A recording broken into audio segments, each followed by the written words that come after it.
You've just landed inside Launch Street, the Innovation Podcast, where we interview top innovators out there shaking things up so you can innovate and differentiate and get further, faster in this crazy, cluttered world.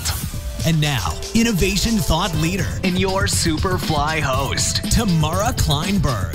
Good afternoon, Launch Street. I have an incredible interview for you today. I interviewed the CEO of Miller Ingenuity and a nationally recognized expert in transforming businesses into global powerhouses. His name is Steve Blue. And the reason I wanted to interview him is because he built an innovative and thriving business in manufacturing, an industry that is seeing massive change and where lots of businesses are just struggling to even stay alive. And he shows us what it really means to put your money where your mouth is and make values and culture real, and to make innovation something that's actually infused into everything his organization does. I think it's part of the reason why he's so successful. I know what you're going to get a lot out of this, so get your notebook out.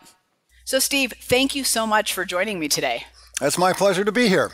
I'm so excited to dig in because I think we're going to have a lot to talk about in our time. But let's start with, I'd love to hear, just given your experience and your expertise, what is your response to CEOs or, leaders in any level that feel like culture is, this fluffy, squishy thing that's not really a top priority?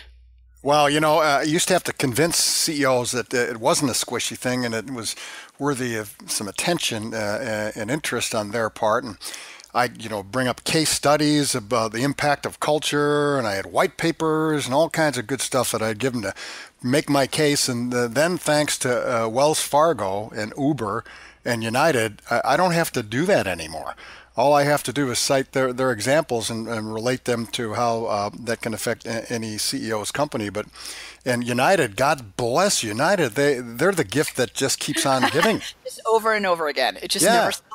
I know. And when I was talking to Mike Saunders earlier today, he brought up a couple of years ago, now I remember it, where this guy had his guitar busted up by the brutal baggage handlers, and then he wrote a song about it.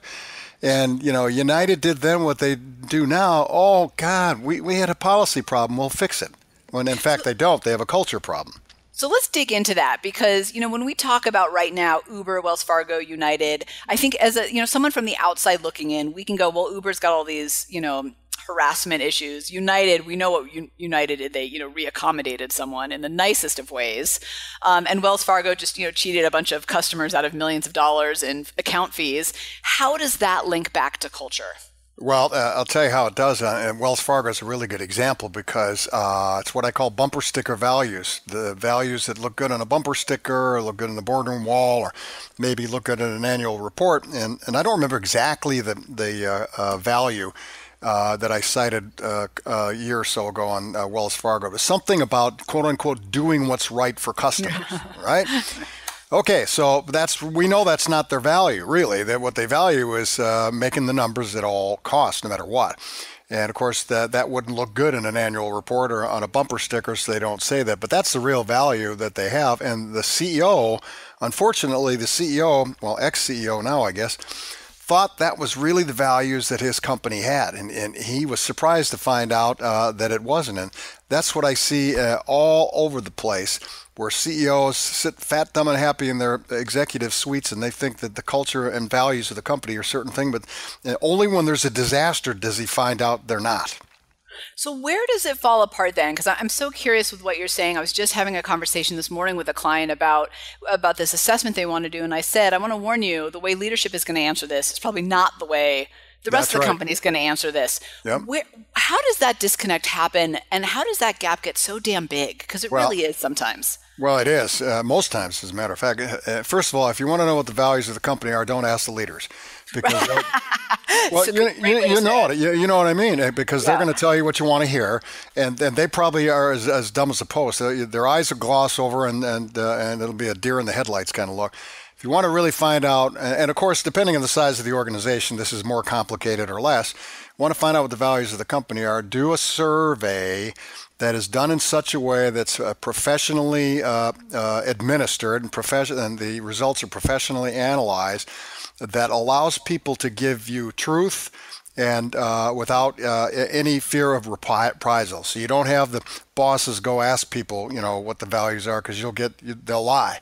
They'll say what they think they should say to keep their jobs. And so you do that, and if you have a company with 10,000 people, that's going to take some time, and you need professional help. You need a professional industrial psychologist who's done this before, understands culture, understands values, to help you get the results. And that's where you have to start. So I'm jumping a little bit here, but I want to ask you specifically about the value of innovation, because I oftentimes see that one in particular, and that's the space that I play in, but I see it on the wall, or I see it in the email or the website where they list their mission, vision, and values all together, right?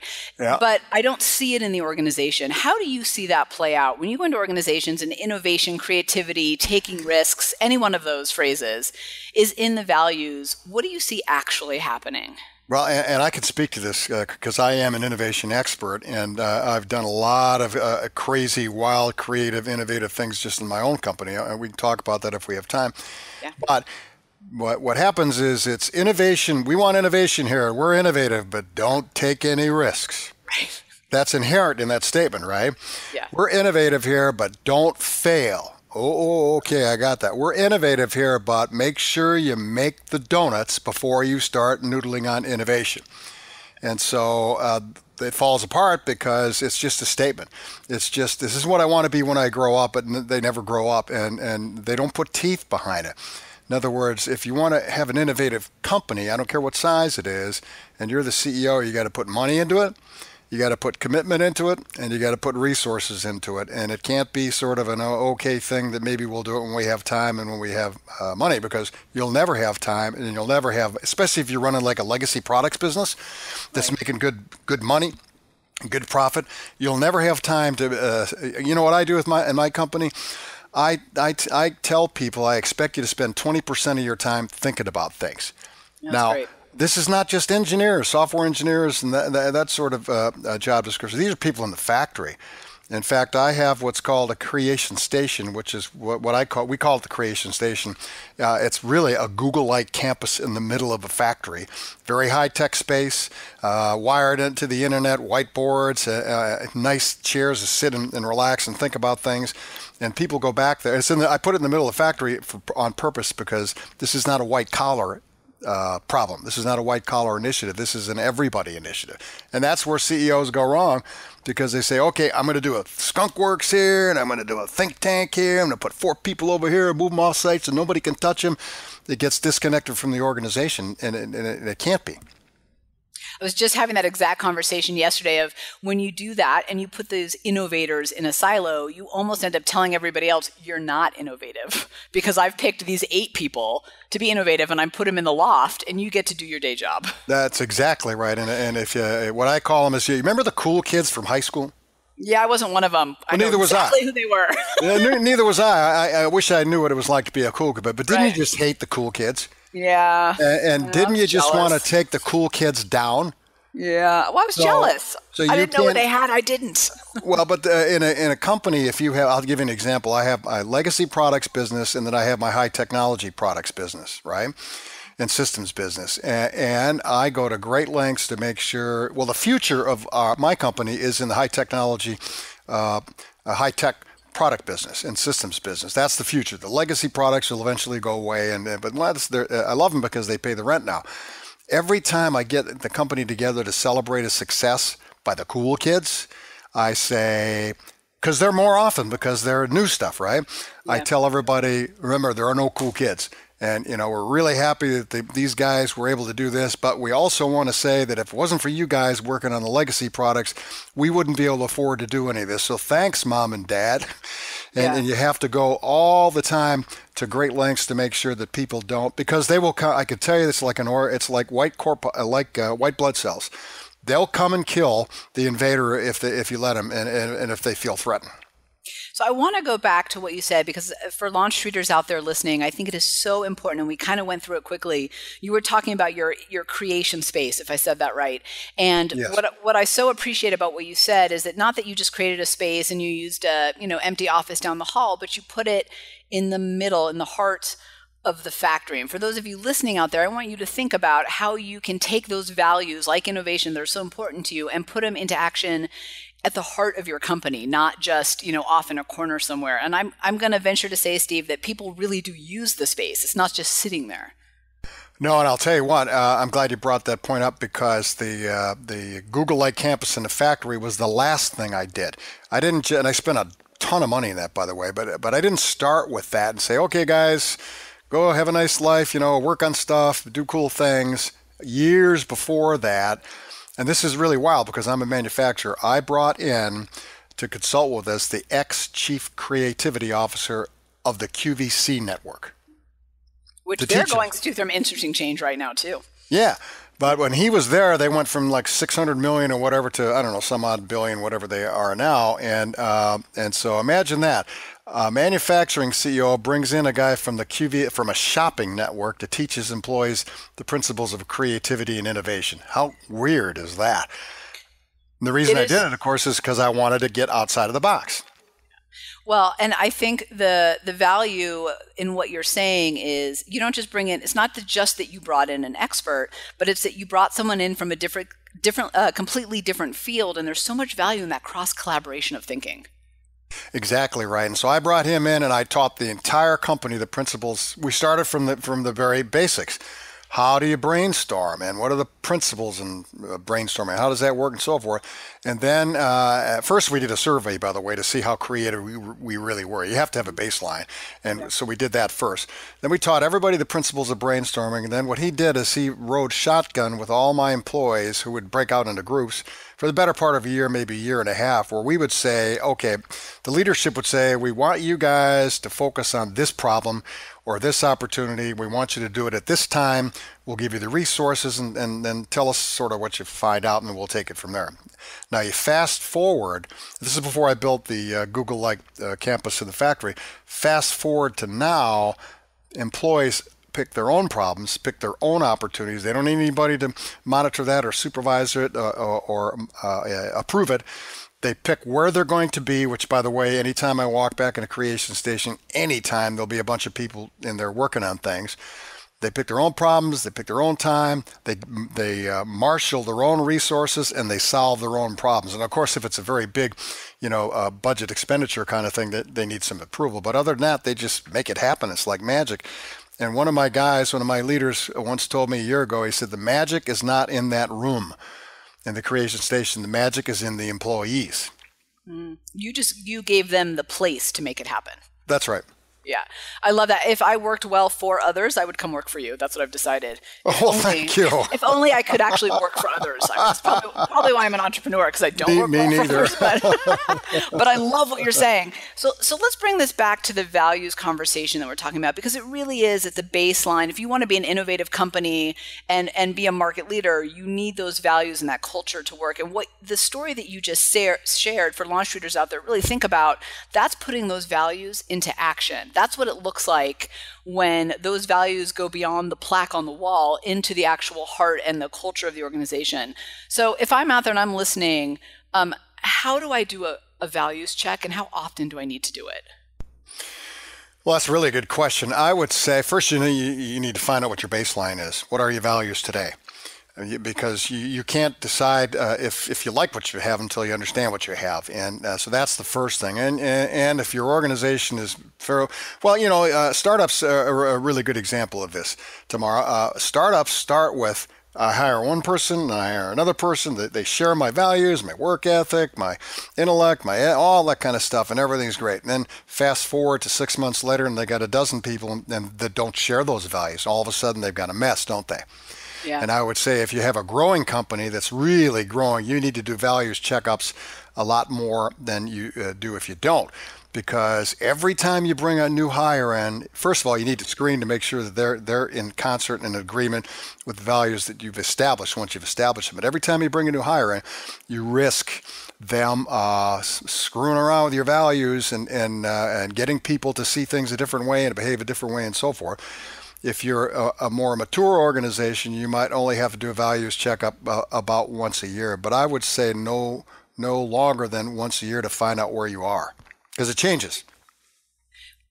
how do you pick your values? It's and part of the reason I'm asking is I so often hear from people, our values are action oriented, be respectful. And sometimes, I'm that snarky person in the corner going, shouldn't that be the case anyway? Like, how does that apply to you that it just doesn't apply to somebody else? So how do you think about picking your values in a way that is right for your organization? Well, it's a good. It's a variety of ways that you do that, and it's situational in a sense because you have to consider all your stakeholders when you make these decisions, because they all have an interest in it and they all have inputs in it. So, what do your shareholders think? I'll give you one example. One of our strong values in my company is community.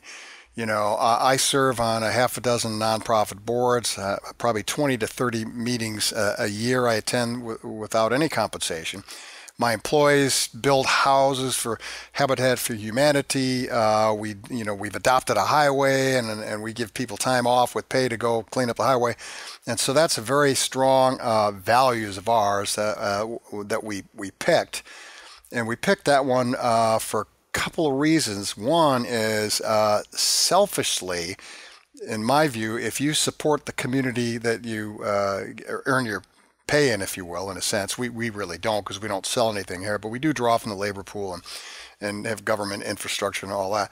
If you support the community that you're in, you want to make that strong community, therefore they can support you. And so there's a business reason for doing that. But the other reason is people don't think about this much, just to stick with the community value. If people, if they can brag to their neighbors about the company they work for, it's a good recruiting tool, wouldn't you think? Yeah. Oh, I think it's the best recruiting tool you have. It's absolutely right. And but most people, they don't even want you to, well, I shouldn't say this. A lot of people don't even want you to know where they work. But our people are so proud about a bunch of things, but including the fact that we contribute to the community, that they brag to their neighbors about it. So we picked that one because it was important to me personally. It was important to our shareholders. And we discovered that it was important to our employees. The other thing I would say about picking values is that can be a discovery process. We've fine-tuned our values over the years, but when we first, I hate to use the term, but I will, codified our values, we set out, let's discover what they are first, and we found a whole bunch of values that we really liked, that we didn't know we were because we hadn't consciously thought about them. We thought, boy, we really like these values. Yeah, they're pretty cool. As opposed to going, wow, what sounds cool and trendy? Oh yeah, action oriented, right? That's us. Market leaders, all that stuff you see on dump trucks going by. So it can be a discovery process. It's a combination of a discovery process and what's important to your stakeholders, being your customers, your shareholders, and your employees. Well, and it sounds like what I hear you saying is don't be afraid to ask everybody what they think the values are and could be for you. Yeah. It isn't just a CEO C-suite conversation. Oh, that'd be the worst one to have. Yeah, right, because then there's that disconnect that we talked about. They don't know anything. CEO doesn't know a damn thing. That'd be the worst thing to have. Honestly, it would be. Well, I can't remember exactly what all of them were, but I read recently, that the plaque on the wall at Enron, when you walked in, was like integrity, respect. Those were the values. Yeah. So if that tells you anything. Yeah, it sure does. Everything you need to know. Now, do you have innovation as one of your values? Because you're a highly innovative company. Yeah, we do. Yeah. So how does that get described for you guys? Because innovation is one of those words that can mean so many things to so many people. Yeah. Well, we went down a discovery process. It's actually a registered trademark of mine. It's called the 7 Values of Ingenuity, where we did sort of this building process of our values and our culture that you unpack this one value at a time, and it takes a number of years. Anyway, you have to have the foundation built of your culture before you can move on to the complicated stuff like innovation, complicated stuff like becoming a market leader, bringing in new markets, all that kind of stuff. Churning out the donuts today is really easy, and any dysfunctional organization can do that. So we built the foundation first, and then the last plank, if you will, was building the business of tomorrow, is how we describe it. And innovation is the major plank of that. And to us, innovation means We create new opportunities, and we solve problems that we didn't know even existed, or problems that have just recently appeared that we didn't know about. But basically, it's a creation kind of situation for us, where we innovate our way into new products. We innovate our way into improving our processes. I mean, these guys get together in the factory, and they'll save hundreds of thousands of dollars in the making of a widget that I had no idea. And so it's more a mindset, Tamara, than it is a slogan. So what I find interesting, Steve, about what you're saying is that I'd like for you to elaborate a little bit more on is, in order to get to the innovation, you really have to have a solid foundation, and that's values and that's culture as the greater kind of concept, right? Yeah. If you don't, as an example, if you have employees that are more concerned about their bowling score than the company performance, you can't possibly be innovative with them, now could you?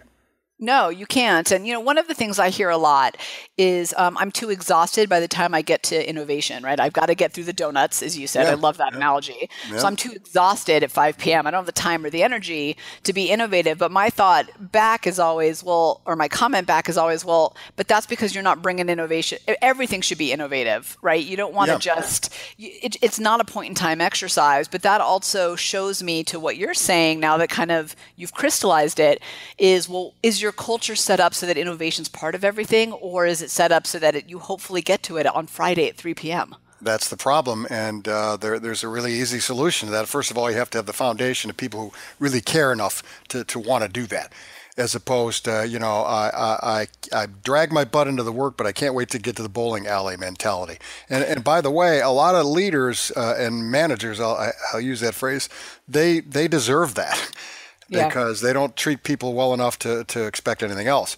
So once you have the foundation in place where people care enough to do that, then you have to say, when I said to people, you may remember I said before, I expect people to spend 20% of their time in the creation. Well, you got to go out and hire more people if you're going to make that declaration. Because otherwise, the existing people, they go, how the hell do I make the donuts when I'm working 100% of my time right now? Now I got to, do 20% of my time after hours? Who's going to do that? No one's going to do that. So I went and hired effectively 20% more people, so people were able to do that. That's what I mean by, if you want to have an innovative company, you got to put your money where your mouth is. You just can't put a stake in the ground and hope it happens. Yeah, I feel like I want to take out my journal and just start writing about all the things that I need to do to really reinforce our values. Because what you're saying is so powerful about it. It's not just, hey, people, here's 20%, because most people, when you say that, will gloss over and think, oh, good God, like I don't have. Does that mean Saturdays? I don't have the time for that. Yeah. But what you're saying is, I, as a leader, commit to you having that 20% too. That's right. You have to do that. Otherwise, it's useless. It'll never happen. So that takes risk, though, from leadership, doesn't it? To be willing to invest, because you're investing time, money, and confidence in your people. Oh, yeah. When I built this creation station, I got all kinds of words of advice for how that was stupid and it'll never pay off and all that. So the creation station cost me about $500,000 to build. Okay, it's got a lot of high-tech electronics in it, and the room itself wasn't that big of a deal. And then it's got automatic room darkening glass that does it automatically and all that kind of stuff. And most CEOs in a manufacturing company won't bat an eyelash about spending $500,000 on a machine tool. On a CNC machine, right? Why? Because they're income-producing assets. Well, my contention is my creation station is an income-producing asset. The difference between Then the difference between the two, the machine tool and the creation station, is at some point in time the machine tool depreciates and has to be replaced. The creation station is a constantly renewable resource.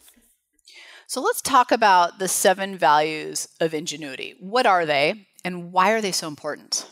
Well, there's a lot of them, and some are more important than others. I had people say to me over the years, well, you know what? Integrity, let's just skip around a couple of them.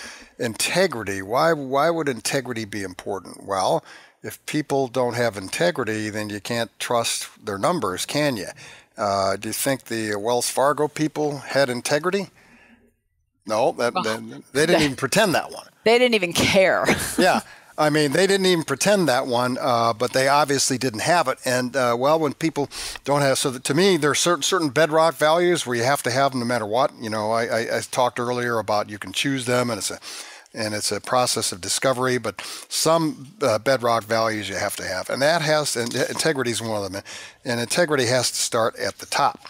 Yeah. Because people down below won't do what the top won't do. And I'll give you an example. I used to have this, I'll only take a minute on this, but it's one of my favorite stories. I put it in one of my books. I used to have this cherry red 1968 Mustang convertible. And I absolutely love that car. I mean, I just love that car. And when the wintertime was, I live in Minnesota, when the wintertime started coming upon us, I had to have a place to store it, right? And I'm thinking, well, I got a warehouse, in the factory, and it's not full most of the time, and there'll be room to store the car. And so I'm getting ready to tell my guys, put a cement pad here so I can drive it in and store it in the wintertime. And I'm walking through the factory, and we do have banners in our factory that specify all of our values, even though they aren't bumper stickers. And all of a sudden, it hit me like a brick. I saw integrity. I'm thinking to myself, would a guy with integrity use company assets to store his personal car? Yeah, probably not. No. And if I did, but can I? Of course I can. I'm the CEO. I can do any damn thing I want. But if I stored that car there and then I'm talking out of the other side of my mouth, integrity, of course, what kind of message am I sending to my employees?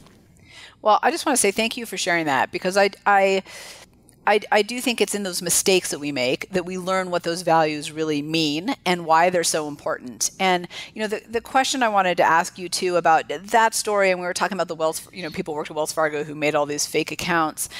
Is it a slippery slope on the values? I like to assume the best of people, that when they come into the organization, they want to be innovative. They want to have integrity, right? They want to take risks, whatever it is. But then somehow it gets pushed out. Yeah, I mean, that's an excellent observation, and it is a slippery slope. What tends to happen, people get numb. They all, I remember a year, I won't even tell you how many years ago, I think it was the first job I ever had. I was bagging sand.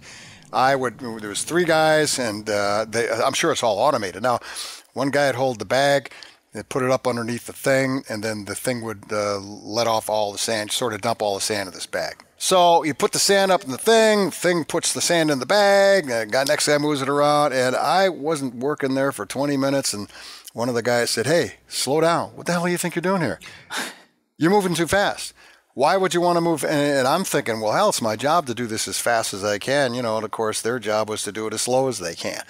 And that's what happens to people, particularly if you don't have a values mindset that is shared by other people.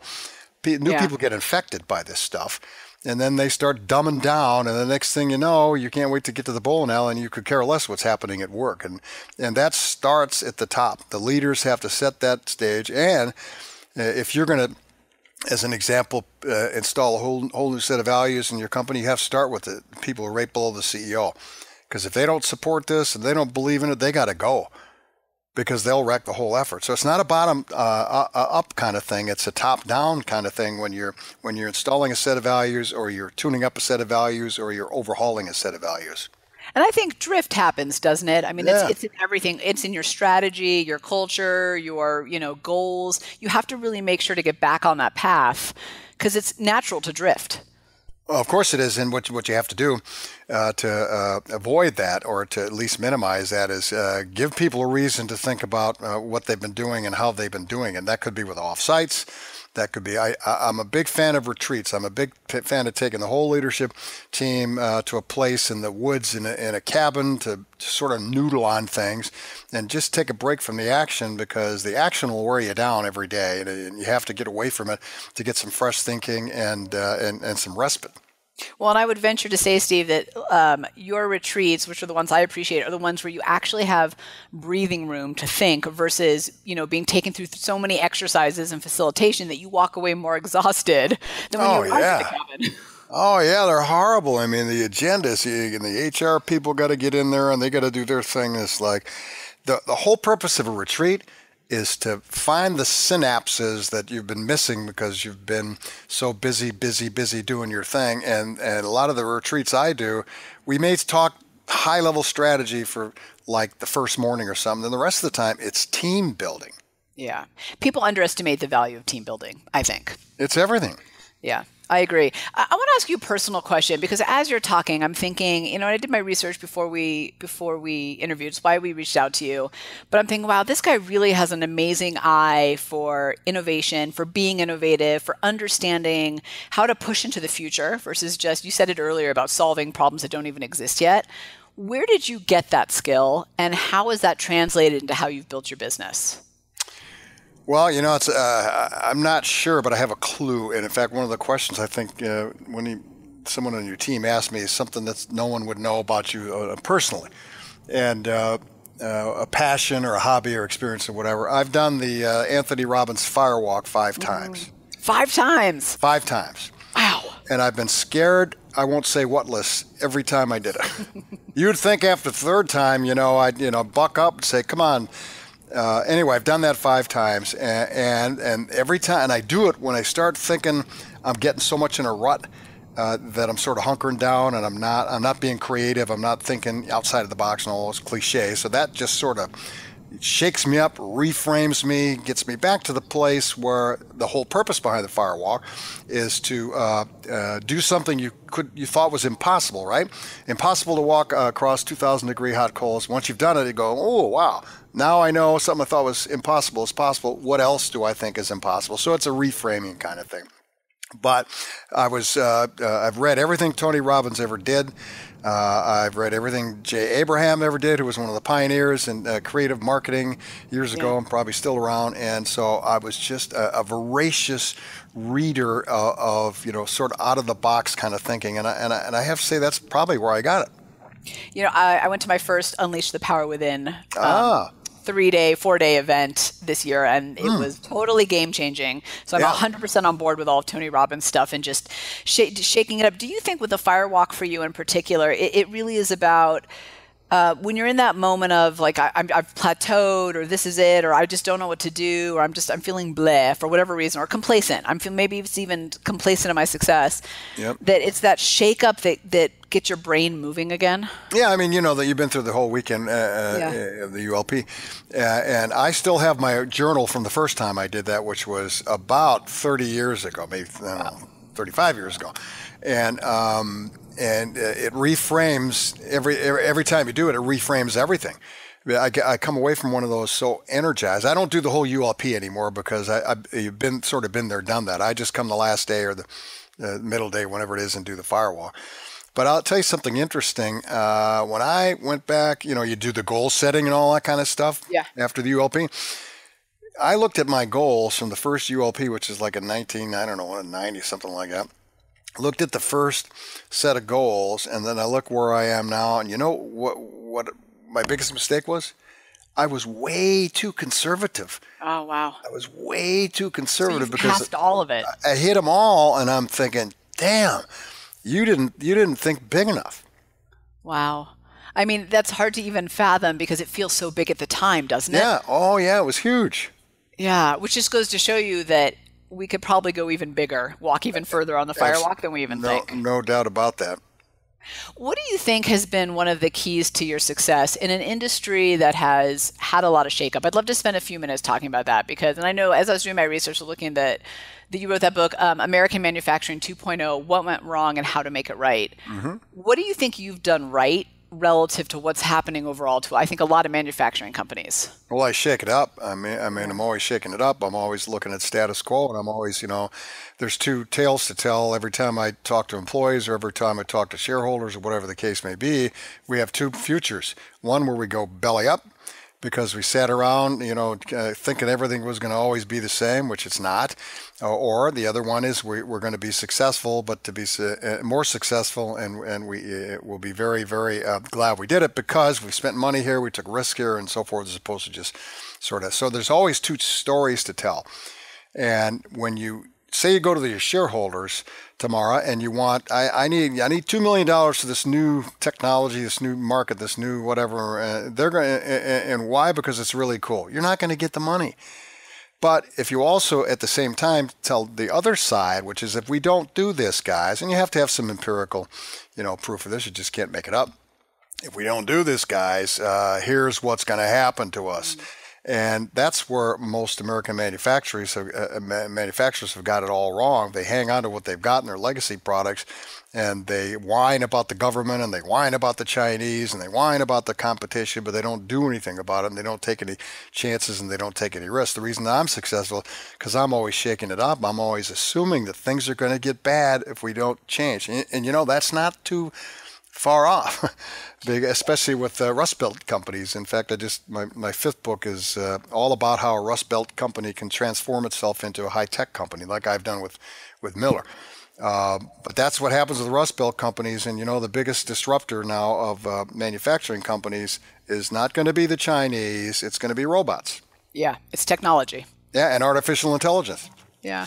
But what's so powerful about what you're saying, which again, for Launch Street out there, I would really soak this in is, if you don't change, you're going to be left behind because the marketplace is changing no matter what. And manufacturing, I think we've seen it kind of front and center, not just kind of in our communities, but on the news and kind of, everywhere else.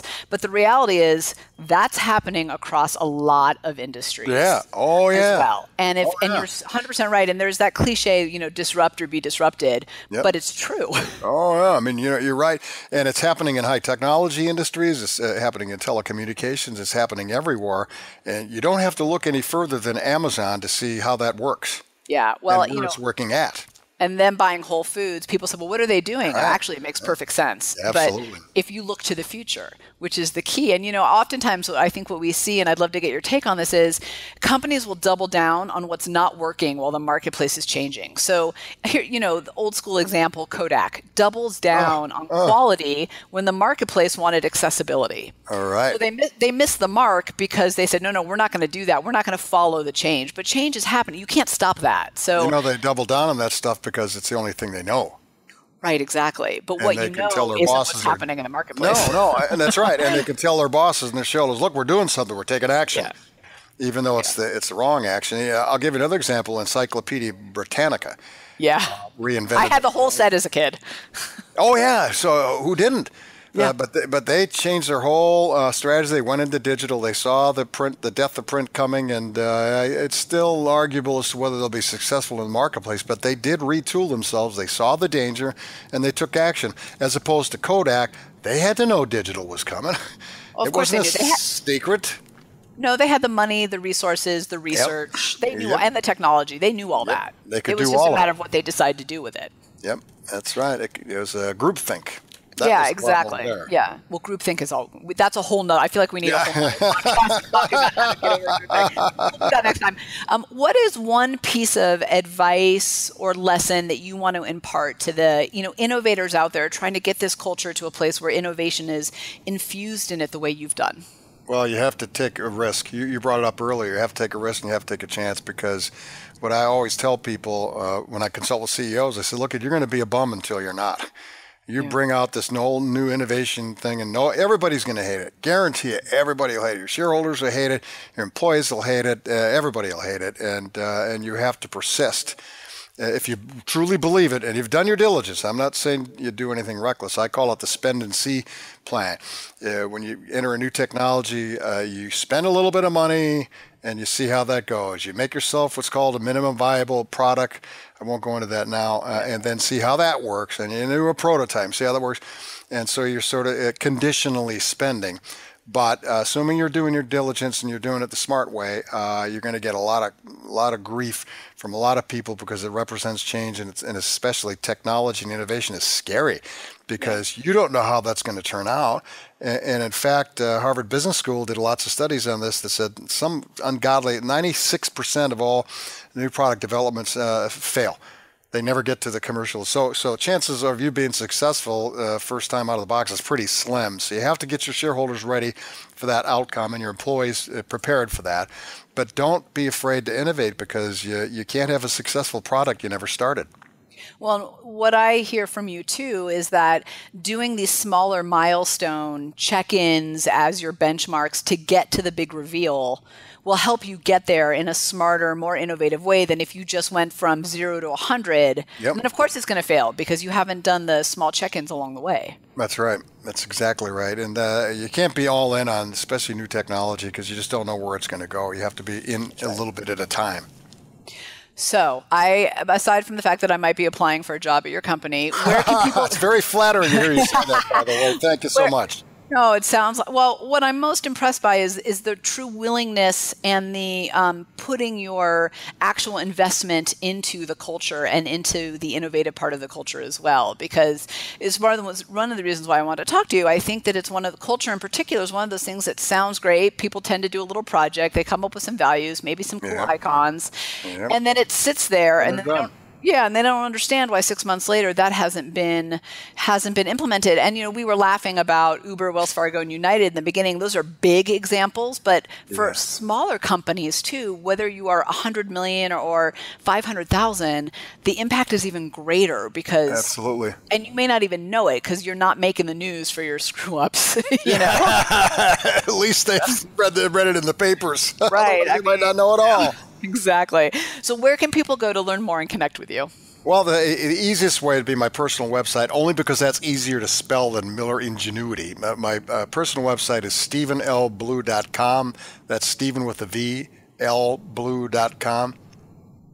Got it. And that links to Miller Ingenuity and all that, but it's just easier to spell. And we'll put it in the show notes. So you answered it a little bit before, but I'm gonna dig and I think there's something else probably underneath. What's the one thing people would be surprised to learn about you, the passion, hobby, or experience? Not Tony Robbins, because now we know that. Yeah.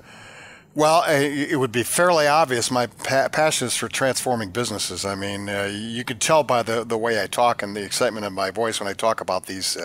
My passion is transforming businesses and writing about it and teaching other people how to do it. I mean, I'm really bad at golf. And I was never any good at tennis. I used to play billiards when I was a kid, and I was bad at that. I used to play the trumpet. I wasn't too bad at that. One thing I'm really, really, really good at is transforming businesses. So that's where my passion lies. That's fantastic. Well, Steve, I would hope to have you back, and maybe in a couple months we can dig a little deeper. I feel like there's a whole list of things that we didn't even get into, but this has been fantastic and insightful. So thank you. Well, great. I enjoyed talking to you. I'd love to come back. Just let me know when.